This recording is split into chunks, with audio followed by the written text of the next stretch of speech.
Hello brothers and sisters of YouTube, my name is Jerk Fanatic Hughes, and today I just got back from seeing The Rise of Skywalker. Now, if you are at all thinking and wondering if you should see this film, the answer to you is yes. I'm sorry, I don't care what the rest of the internet says. I cried 5 times in this film, and it wasn't because Star Wars was at all being destroyed. I absolutely loved it! Like, people say, oh, you don't get time to take things in, and it's like, it's the middle of a war. How much time do you need? Like, if there was a major reveal somewhere in the movie, which there's lots of stuff that happens in the movie, I will say that much, but it's not like you expect the enemies to just be like, I will let you take this in. I am waiting for you to finish taking this in. No, it's die. You don't expect to get time! And plus, this is a premise that's laid on at literally the beginning of the movie, so there's no spoilers, really. You get introduced to it right away, basically. They are in a race against time! And it's done way better than The Last Jedi's race against time. This one, like, you're not expected to be able to take in the moment. It's like, we gotta go! We got a mission to do! Get on your toes and get moving! We don't have time to sit around! Get moving! It's like you look at your watch and it's like, oh, we've already been here more than 5 seconds. We need to go. Which, in all honesty, it doesn't feel like they were skipping around all that much. I feel like that just comes from the one scene at the beginning of the movie where there's skipping. Like, I'm not going to say exactly what happens, but you'll get it as soon as you watch the movie. You'll be like, oh, this was the scene he was referencing. Yeah. I think that's where people get it. Like, I didn't think that they were skipping all that much. Like, we spent enough time at each planet. I feel like I got connected to the new characters, which, when I went into this film, I heard the base reviews that didn't have any spoilers, and I thought, oh man, I'm gonna just be watching something that skips around very quickly, and plus for the final movie, he's adding more characters? How can we have time in a final movie that is a race against time for new characters? What? And then I watched it, and I honestly felt a heartfelt connection to those new characters without giving them much time. There were a few points at the beginning that annoyed me, but then later on, I connected them and was like, okay, that makes sense, I guess, but it wasn't needed in the beginning. Because at the beginning, a certain person, I'm not going to say who, does some things, and then another person says, how do you know how to do that? And it's just like, to me, I was just sitting there like, why are you questioning it? To me, it seems naturally to know how to do this stuff. Like, why are you even questioning it? What? We established this in, like, the first movie of this trilogy. And you know he's that way. Hell, you were the one who helped him do some of it in the first movie. What do you mean, how can he do this? Why are you questioning it? That makes no sense. How can you do that? What do you mean? What? That feels kind of out of left field. But then later in the movie, when a certain something is revealed, you're like, oh, I guess it makes sense that he'd question it, but not really. Still doesn't make sense. That's one of my only bickerings. And many people are complaining about the title crawl literally just being like 3 sentences. But I think that that's kind of trying to set the tone of the movie. Which is, it's a race against time. This is the end. It's like an apocalypse timer. It's like, uh-oh, there's something about to happen. We need to get going. And you might be thinking, oh man, he's just trying to fit so much in to fix The Last Jedi. So what I saw, he really wasn't even trying to fix it at all. Like, yeah, there's a line from Luke that tries to fix it. And it's like, to me, that didn't need fixing. As I said in my previous video, Luke had trauma. He can't face failure. And so, either he was at the island because he couldn't deal with his failure, or because he feared failing again. And one of those two explanations is literally given in this. And it's like, I'm sorry, but anybody who's thinking about the psychological effects of that should have already known that explanation as soon as they saw The Last Jedi. That wasn't a bad part of The Last Jedi. I'm sorry, but I'm fine with how they did Luke in The Last Jedi. I'm fine with it. Like, when you deal with the psychological side of it, being unable to face or deal with failure, it makes a lot of sense. Especially with the trauma involved in it. So I don't... And plus, they only explain it away with one sentence. So it's like, if it only took one sentence to explain it, then you should have just known. It's just like, that's how it was. Duh! But so many people complained about it that he's like, I guess I gotta write the one sentence saying, hey, duh. Sorry, I'm not saying that The Last Jedi is a good movie, I'm just saying, it doesn't matter! Think about it for 2 seconds and you might understand it. Like how people complained about the bombs dropping The Last Jedi. It's not like things can't move! I think that for The Last Jedi, I think that everybody just shut off their brains expecting a bad movie. And since their minds were shut off and they were expecting a bad movie, they were looking for bad things while also not thinking about the things that they thought were bad. Sorry, but excuse me. Rian Johnson? This is what I have for you, Rian Johnson. I'm sorry. I'm trying to explain over things that people didn't get and I find as, no duh, why was that even difficult for you to understand? But at the same time, fuck you. Ow! That's called karma. Ugh. Anyway. But no, J.J. Abrams, as soon as I got back from the movie, on my phone came up a notification that apparently Rian Johnson responded to how people were talking about the movie, saying, oh, you're right, it was horrible. No, it wasn't! Don't let anyone tell you that at all. And by the way, you're right, you're welcome to your opinion. Don't think that I'm saying, you're absolutely wrong, you have no right to think that. No. Don't think that I'm thinking like that. I'm just giving my own opinion and being like, hey, I think it was done very, very well. And plus, since the whole theme is it being a race against time, you shouldn't expect to stay at any one place for too long. Like, I feel like it was just trying to show the diversity of the universe. Even though the universe is already so vast, it was still trying to show it. And I think they did a really good job. Mainly in how they describe the backgrounds and give backstory. It's not like it's not like different movies that have tried to give backgrounds or explain things where it's just explaining and explaining and explaining. It doesn't really explain it. It gives one sentence saying what happened. And then it doesn't explain any more on it. It just lets the chemistry and acting do it for you. Like, I'm sorry, but it was great and absolutely amazing. Absolutely perfect. It's not like, oh, they're explaining and giving so much lore. They gave you one sentence. And then they let the acting and chemistry do the rest. And to me, it's believable.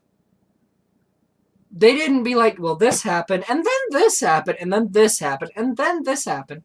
And they don't do the shoehorn thing of if there's two partners, and they're like, hey, do you remember when this happened? Yeah, that was a thing. They don't do that. It's just natural chemistry that you feel between two people, and you honestly just instantly understand, oh my god, they've actually known each other for a long time. They don't have to bring up their past. They don't have to bring any of it up, really. They're just like, that's how chemistry is. And then, new characters. There was a new character. Again, I'm making this spoiler free. I will make a different video that will be full of spoilers, but this one's spoiler free. They added a new character. And when they didn't say that she at all had a backstory with anybody, I was like, okay, do we have time for this backstory? And it's like 3 sentences to explain the whole backstory. And then again, the chemistry does the rest. You see by how she just looks at people. One person in particular, how she looks at them. You instantly understand everything.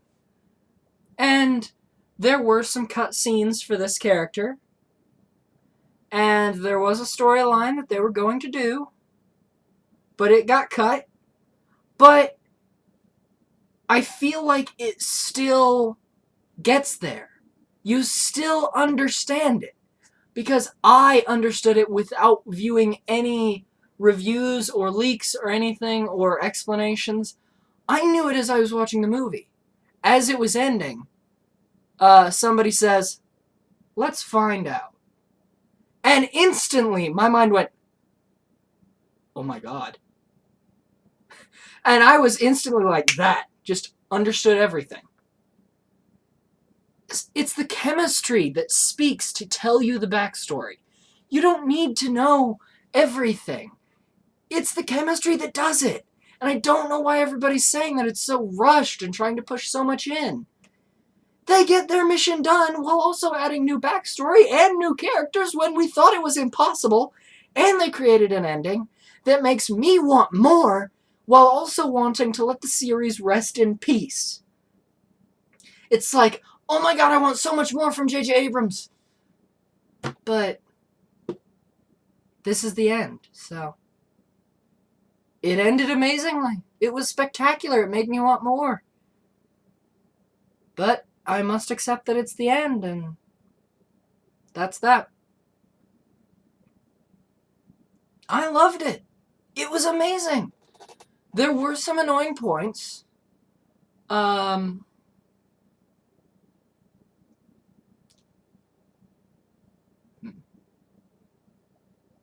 Yeah, I can't say anything about that annoying point at all, or it will spoil something. So, yeah.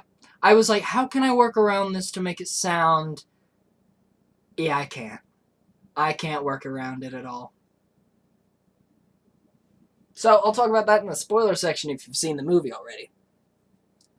But, yeah, like, everything just feels natural. It feels perfect and right. There was one moment that I found exceedingly ironic. And kind of stupidly ironic. Like, moronically ironic. But it's great. I saw no problem. And tons of people are saying, oh, it's bad fan fiction because tons of fan theories come into the story and become real. Okay, let me get this straight, fans. The movies do its own thing. You complain when somebody subverts your expectations and decides to go against everything you think. You complain when that happens. And then when JJ comes along and he's like, okay, everybody complained about us not doing what the fans want. Let's give them exactly what they want. Every last thing. Here you go, here you go, here you go, here you go, here you go. And you complain again? What? You complain on both sides of the coin? Excuse me? I understand subverting expectations and going against you is, again, Rian Johnson, you get these. You ruined it? You should never touch Star Wars again. Keep your grubby paws off of it. I'd also potentially say the same to Kathleen Kennedy if she doesn't learn her lesson. Because, stop shoehorning feminism. Like, the new characters, no explanation given to how they're awesome. They just do it. And not in a way that feels forced, not in a Mary Sue way. It's done right. I don't know if that was at all Kathleen Kennedy's doing. If it was, then congratulations, you're learning, and thank you. If that wasn't your doing, get the fuck away and be gone. Like, if you made the new female characters in this, thank you. Because you didn't explain and explain and explain, and you didn't just be like, oh, they're a badass. No. You showed vulnerable sides. You showed emotion. You made me care. And that's what's important. Make me care. Make me feel emotion for the characters. And then, when I feel that they are real, send them out. Which is exactly what happened, and it is perfect. Absolutely astonishing. I love this. It is a great conclusion. Like, I can't praise it enough. Yeah, there are bad parts, but I'm not going to dwell on them. There are absolutely perfect parts. Like, as I said, I cried 5 times during this film. Both knowing that it was the end, knowing that there was nothing more that was going to come out of this, and knowing how much respect was paid. They didn't subvert expectations. They gave the fans the most perfect fandom ending ever. Best ending, hands down.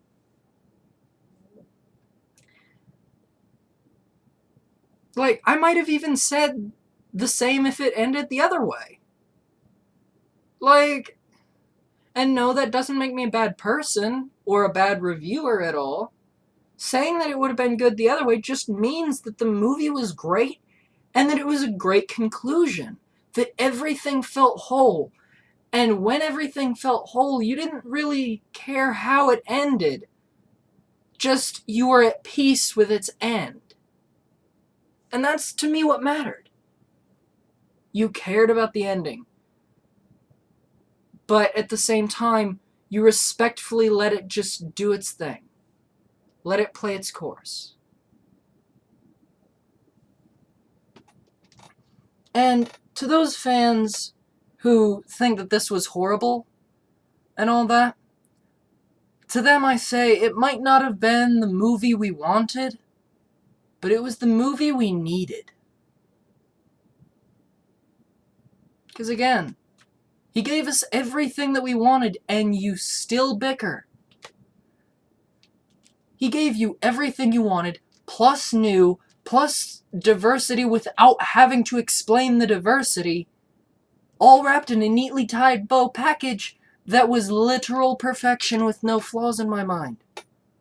And you still whine. Why?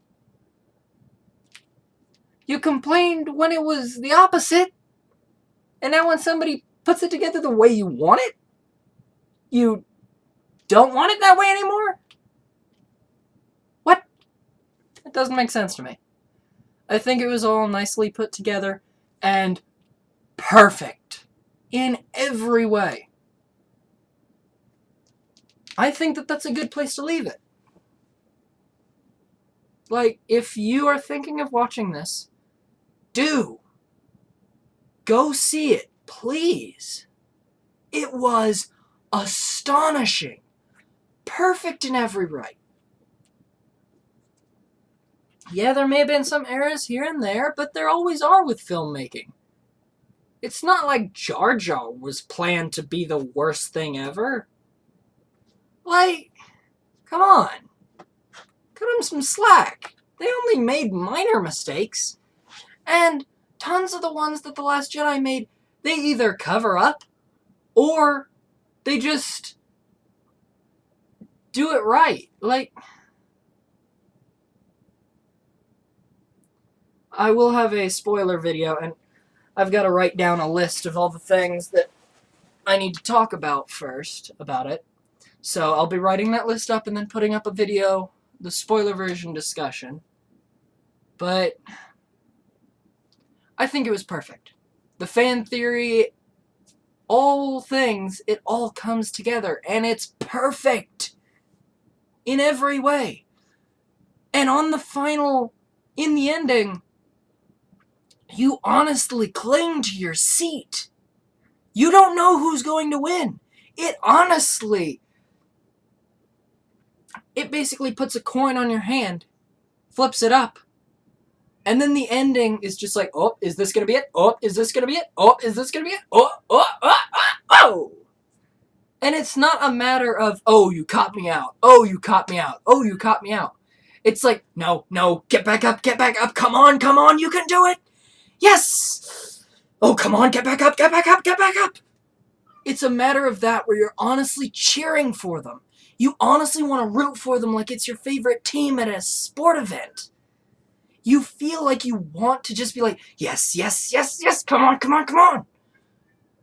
That's how I felt. And no, I'm not that person in the theater who actually makes those sounds. I was just sitting there quietly, tears running down my face, just in my mind going, come on. And yes, the reason I'm looking up so much when I say where I was in the breakneck section. I got there a little late for tickets. Which is weird. Nobody at all was buying tickets in advance. Then as soon as I get there, it's like, oh, by the way, the entire theater bought tickets in advance. And I'm like, what? Do what? What? So you buy tickets in advance the day of? Buying tickets in advance isn't the whole point to, like, buy it a week early or something? Do what? That's why we didn't buy tickets in advance. We saw that all the seats were open, and it's like, okay, we don't need to buy any. Because we were looking online, and it's like, all the seats are open. And then it's like, as soon as we got there, it's like, there's literally only 4 seats available. And we have 2 people with us. And what's even more ironic, if our plan had worked out how we thought, there would be 2 more people with us. So it's like everything was perfectly set so that me, my grandmother, my brother, not my real brother, my Anthony brother, or Dragon Man as you know him. Yeah, him, and then somebody else that I had invited. If they had come along, literally it would be the perfect number of seats. And during the whole movie, those 2 seats stayed empty. So it's like, it was kind of a constant reminder that they didn't come, but they both had work, so. Plus, for one of them, it was just a way to get away from things. It wasn't for the movie. But I'm sure you guys don't want to hear about that. Plus, you don't need to hear about that. So, yeah. Anyway. That's all I have to say for this episode, brothers and sisters of YouTube. I'll make the next video in a little bit. After writing down a list of the different things I need to go over. And yeah. I'll see you in the next video, brothers and sisters of YouTube. That's Joker Fanatic Hughes, signing out.